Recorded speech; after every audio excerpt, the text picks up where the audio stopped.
তুললো নকডাউন। এইবার পড়ে যাবে মাইলোন, তাদের টিমের তরফ থেকে ডুয়াল টেকডাউন বের করতে সমর্থন। হাতে রয়েছে ম্যাক্স 7, চেস কানেক্ট করবে, ট্রাভেল করবে চেস, নিজের পর্যায়ের জন্য নিজেই কুড়ালটা মেরে দিল। অ্যান্ড ইয়া, ভিভিই দের টিমের উপর হামলার শিকার হয়ে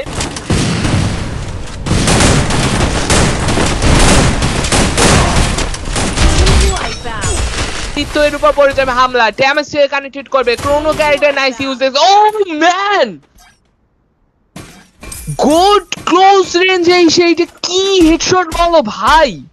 hats off to you man, good, সেরা সেরা সেরা ম্যান, সেরা। এবার কিন্তু দেখতে পারবো আরো একটা ট্রাভেলিং চেজে নকডাউন বের করতে দেখা যাবে বার্ড অপোনেন্ট টিমের সাথে একটা ফাইটিং রেঞ্জ কানেক্টেড লক্ষ্যে নকডাউনটা খেয়ে যাবে, রেস্কিউটা পেয়ে যাবে, ড্যামেজটা কানেক্টেড করবে, ড্যামেজটাকে রিকভার করবে, হাতে নিয়ে চলে এসেছে M590 এটা নাইস কম্বিনেশন, ট্রাভেল করবে চার্জ 1v4 সিকোয়েন্সে চলে আসছে স্নাইপারের তরফ থেকে ট্রাভেলিং চার্জ শর্ট রেঞ্জে চলে আসবে, double man for loose, triple man for loose, এবার ফুল 2v1 ব্যাটল। সিমনা